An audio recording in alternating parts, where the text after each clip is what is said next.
तो हम पहले दो पार्ट्स इस क्वेश्चन में कर चुके हैं। अब तीसरा पार्ट हमसे क्या कहता है, prepare an income statement for the quarter ended September 30, use the absorption format schedule format shown in schedule 3। हमें सिर्फ इनकम स्टेटमेंट बनानी है, हमारा फोकस इनकम स्टेटमेंट पे बनाने पे होना चाहिए। तो जैसे दो पार्ट्स तो हम कर चुके हैं। तो इनकम स्टेटमेंट में सेल्स आती है, एक्सपेंसेस आते हैं, कॉस्ट ऑफ गुड्स सेल्स आती है, ये सारी चीजें आती है। तो हम इनकम स्टेटमेंट को बनाना शुरू करते हैं और क्वेश्चन से चीजें उठाते रहते हैं। इनकम स्टेटमेंट दो कॉलम्स में बनती है, तो हम इसको दो कॉलम्स में बनाते हैं। पहले हमारे पास आती है सेल्स, और सेल्स के बाद क्या आते हैं, कॉस्ट ऑफ गुड सेल्स। तो हम पहले सेल्स देख लेते हैं, कंबाइंड सेल्स हमारी कितनी है, जो हमने फर्स्ट पार्ट में निकाली थी।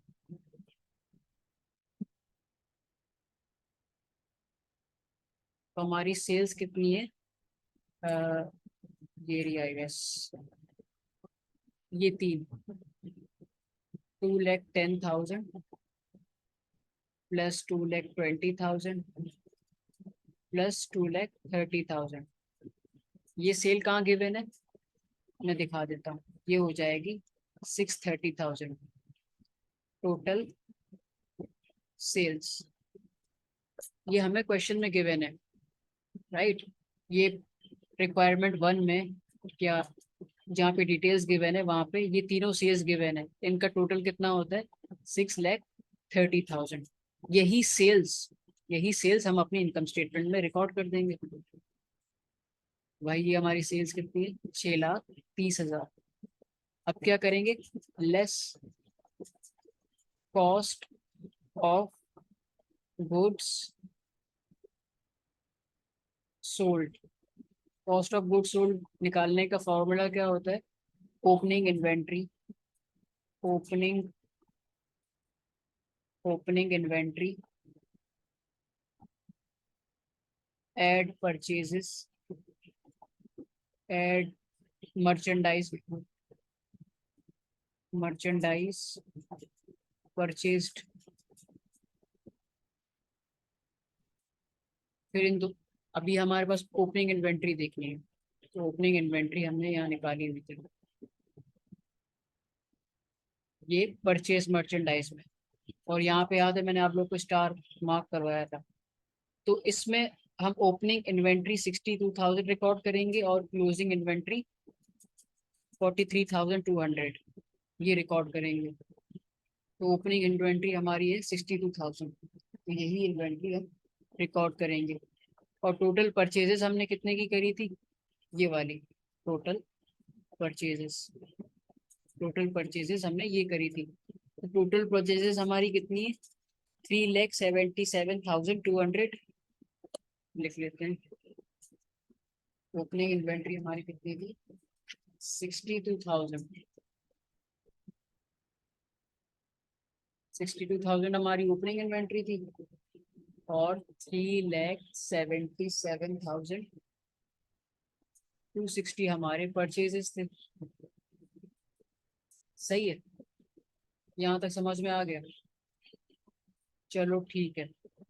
अब हमारे पास क्या आ गया, cost of good available for sale, cost of goods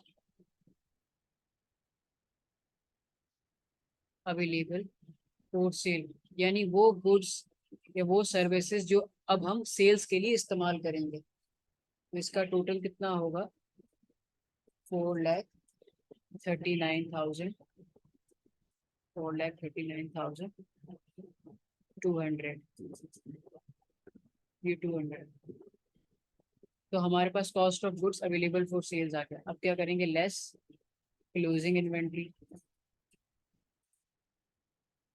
ये सब हम पहले ही कैलकुलेट कर चुके हैं, बस ऊपर से डेटा निकाल के नीचे प्लग इन करना है। तो हमारी क्लोजिंग इन्वेंट्री क्या थी, 43,200।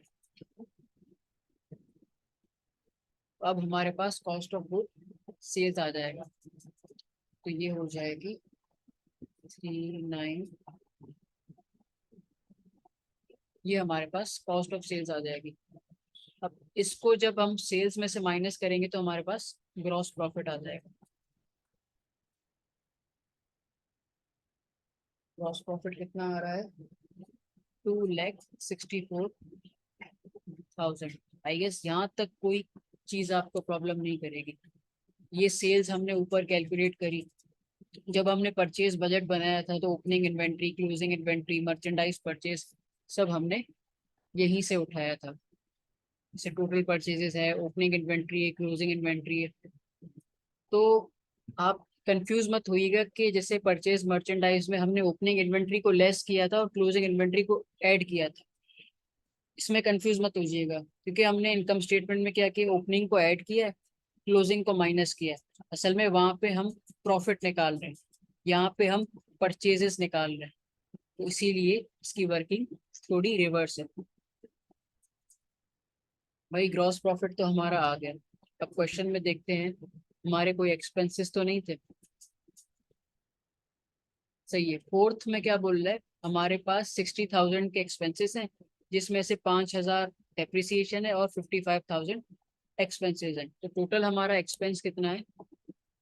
60,000 का per month, less operating expenses. Operating expenses वो कितने थे? 60,000 पर मंथ थे, इंटू 3 मंथ्स, ये हो जाएंगे 180,000। तो 180,000 को हम यहाँ से लेस करेंगे। Selling and admin expense, admin expense. सही है। तो ये हमारे एक्सपेंसेस भी आ गए। अब हमारे पास क्या आएगा, जब क्रॉस प्रॉफिट में से आप ऑपरेटिंग एक्सपेंसेस माइनस करते हो तो आपके पास ऑपरेटिंग प्रॉफिट आ जाता है, विच इज इक्वल्स टू 84,000। ये हमारा क्या है? Operating operating profit. यहाँ तक हमारी इनकम स्टेटमेंट कंप्लीट होती है। अब हम मूव करते हैं पार्ट 4 की तरफ। अब हम मूव करते हैं पार्ट 4 की तरफ। पार्ट 4 जिसमें statement statement of financial financial position बनानी है। Position as at 30th September. 30th सितंबर। सही है। अब हम देखते हैं क्वेश्चन में किस तरह की statement of financial position given है।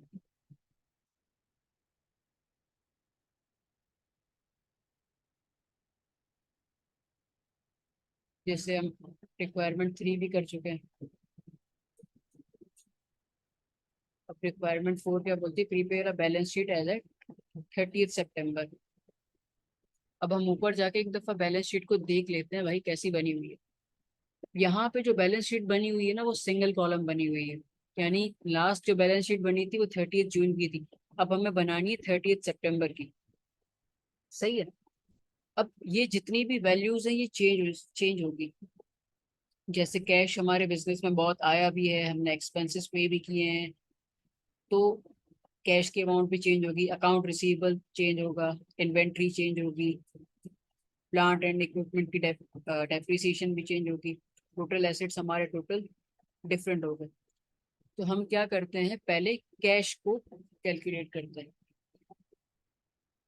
कैश को कैलकुलेट करते हैं कि हमारी न्यू कैश की फिगर क्या होगी। Workings workings workings cash. सही है। अब कैश हमारी बिजनेस में आया कितना, हम ये कैश कलेक्शन में जाके देख लेते हैं।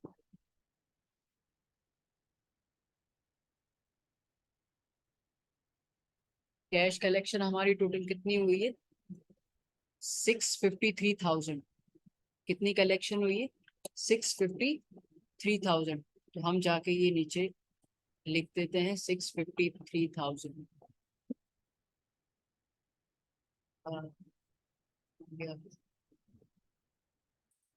653,000 ये रहा, सही है। एंड हमें पहले से कुछ कैश गिवन है, तो मैं क्या करता हूँ, कैश की कैलकुलेशन या वर्किंग में यहाँ कर लेता हूँ। Opening cash, opening total cash received, total cash received, opening cash कितना है 90,000, और टोटल रिसीव्ड कैश कितना है जो अभी हमने देखा था 653,000। क्या है 653,000, 653,000। अब इसको हम टोटल करेंगे जो हो जाएगा 743,000। ये क्या है हमारा सब टोटल है, क्योंकि इसमें सिर्फ हमने एडिशन की है, सब्ट्रैक्शन कुछ भी नहीं की। ये हो जाएगा टोटल कैश। अब इसमें से लेस पेमेंट्स करेंगे। अब हमने क्या क्या पेमेंट्स करी है, जैसे हमने डिसबर्समेंट में देखा था कितनी पेमेंट्स करी है।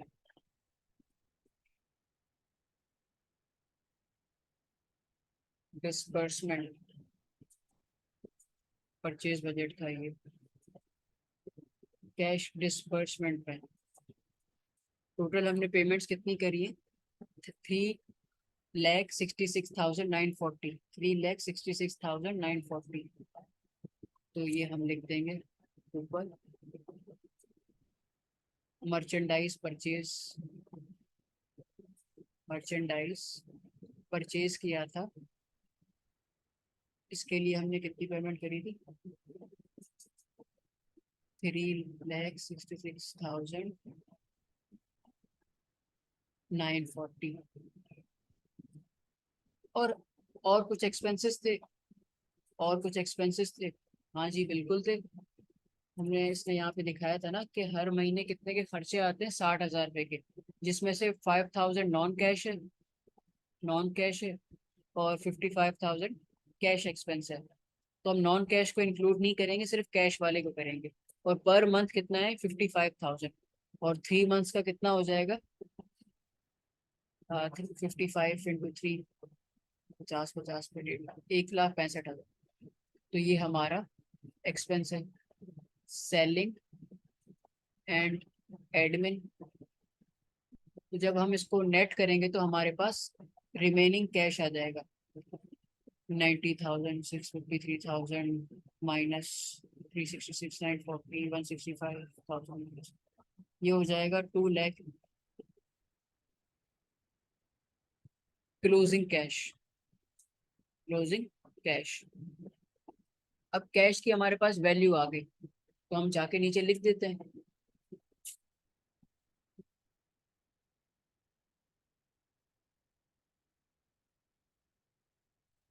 सही है, कैश की वैल्यू तो निकल गई 2 लाख। ये अब इसके बाद किसकी थी, अकाउंट रिसीवर्स, अकाउंट रिसीवर्स। ये कहाँ से हमें पता चलेगा, ये मैं आपको दिखाता हूँ कि मैं आपको पहले ही कैलकुलेट करवा चुका हूँ।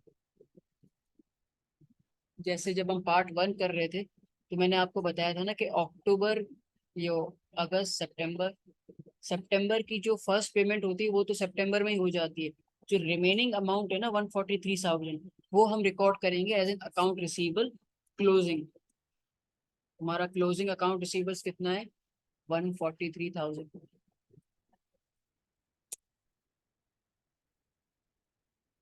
ये हमारे पास आ गया। इन्वेंट्री कितनी है ये भी हम देख लेते हैं। इन्वेंट्री भी याद है आप लोग को, हमने कैलकुलेट करी थी। ये रही हमारी क्लोजिंग इन्वेंट्री कितनी है, डिसाइड क्लोजिंग इन्वेंट्री 43,200, जो हमने इनकम स्टेटमेंट भी यही रिकॉर्ड की है। क्लोजिंग इन्वेंट्री, क्लोजिंग इन्वेंट्री कितनी है 43,200, ऐसा ही है 43,200।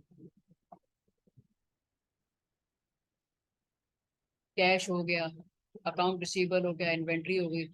अब बच गई है plant and equipment net of depreciation. सही है, तो इसकी वर्किंग में यहीं पे कर लेता हूँ। ओके, जैसे हमारी 30 जून को डेप्रिसिएशन कितनी थी? 2,10,000। और अभी आप देखें, हमने 3 महीने काम किए, 3 महीने प्रोडक्शन किए, जुलाई, अगस्त, सितंबर, यानी 3 महीने की डेप्रिसिएशन हमें और माइनस करनी पड़ेगी। और 1 महीने की कितनी थी? 5,000। तो हमें टोटल 15,000 माइनस करने पड़ेंगे फॉर दी 3 मंथ डेप्रिसिएशन। तो ये आ जाएगा 195,000। कितना आ जाएगा? 195,000। जब ये हम लिख लेंगे तो हम टोटल एसेट कैलकुलेट कर लेंगे। 195,000, 195,000 नेट डेप्रिसिएशन, डेप्रिसिएशन। अब इसको आप टोटल कर लेंगे तो ये आपके टोटल एसेट्स आ जाएंगे। सही है। ये मैं इसको प्रॉपर फॉर्मेट में इसलिए नहीं करूंगा, थोड़ा टाइम लग जाएगा, और मतलब जो ऊपर जिस तरह की बैलेंस शीट बनी हुई है ना, सेम यही फिगर्स डालनी है। आप कैलकुलेट करना तो मैंने तुम्हें बता दिया है। अब इसको आप टोटल करेंगे तो आपके पास क्या आएगा? Let me check. 592.60, ये आ रहा है 592.60। ये हमारा टोटल एसेट्स आ रहे हैं। सही है। अब हम कैलकुलेट कर रहे हैं equity and liability, equity and liability. और जैसे कि कॉमन स्टॉक में तो कोई चेंज नहीं आया, इसको हम एज इट इज लिख देंगे। और अकाउंट्स पेबल, याद है जब हमने ये सितंबर का परचेज मर्चेंडाइज का डिसबर्समेंट किया था, 40% तो हमने रिकॉर्ड कर लिया था, 60% रह गया था। और मैं वो आपको शो कर देता हूँ। ये रहा, ये वाला रह गया था। तो ये क्या जाएगा? अकाउंट्स पेबल में जाएगा। Closing, closing accounts payable. सही है। तो हम लिख लेते हैं accounts, accounts payable, accounts payable common stock, common stock और रिटेन्ड अर्निंग्स, रिटेन्ड अर्निंग्स। हमारी इक्विटी एंड लायबिलिटी में यही 3 चीजें थी। Let us check. जी बिल्कुल यही चीजें थी। सही है। अब इक्विटी एंड लायबिलिटी का भी जो टोटल आएगा ना, ये यही होगा 592,260। कॉमन स्टॉक हमारे थे, कॉमन स्टॉक हमारे थे 3,27,000, 3,27,000। तो मुझे याद आ रहा है 3,27,000 थे। और अकाउंट्स पेबल अभी हमने देखे थे, ये रहे 81,360, 81,360, 81,360, 81,360। अब एक तरीका ये है कि आप इस total equity, total equity and liability से, लायबिलिटी से 5,92,260 में से आप ये दोनों माइनस कर दो, तो भी आपके पास रिटेन्ड अर्निंग आ जाएगी। या दूसरा तरीका रिटेन्ड अर्निंग्स का क्या है? Retained earnings, retained earnings. Original हमें रिटेन्ड अर्निंग्स कितनी गिवन थी? ओरिजिनली हमें रिटेन्ड अर्निंग्स गिवन थी कितने की थी? 99,900। ये ओपनिंग फिगर्स थी। ये हमारे पास ओपनिंग रिटेन्ड अर्निंग्स है 99,900, 99,900।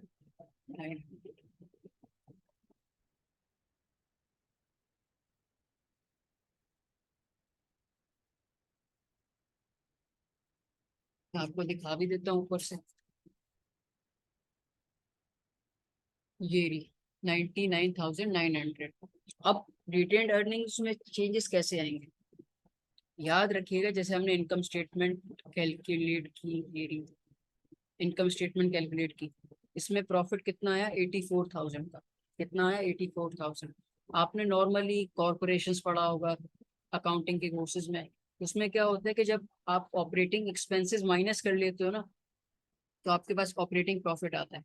तो ऑपरेटिंग प्रॉफिट में से आप फाइनेंस कॉस्ट माइनस करते हो, फिर टैक्स माइनस करते हो, फिर आपके पास आता है नेट प्रॉफिट। फिर जो नेट प्रॉफिट आता है उसमें से आप डिविडेंड्स माइनस करते हो, फिर जो प्रॉफिट बच जाता है वो आप रिटेन्ड अर्निंग में ट्रांसफर कर लेते हो। पर यहाँ पे केस डिफरेंट है। यहाँ पे ना हमारे पास फाइनेंस कॉस्ट है, ना हमारे पास टैक्स है, ना हमें डिविडेंड्स पे करने हैं। तो जो हमारा ऑपरेटिंग प्रॉफिट है वही हमारा नेट प्रॉफिट है। तो क्या करेगी कंपनी, अपनी रिटेन्ड अर्निंग्स में उसको ऐड कर लेगी। तो ये क्या हो जाएगा, opening retained earnings plus plus profit, profit is equal to 84,000, closing closing retained earnings हमारे पास रिटेन्ड अर्निंग्स आ जाएंगी, which is equals to which is equals to 183,900, 183,900 ये हमारे पास आ जाएंगे। आप इस तरह करें तो भी यही आंसर आएगा। अगर आप इन दोनों को माइनस करके टोटल इक्विटी एंड लाइबिलिटीज में से accounts payable and common stock minus करोगे तो भी आपके पास यही आंसर आएगा, 183,900। आई होप आपको ये क्वेश्चंस क्लियर होगा।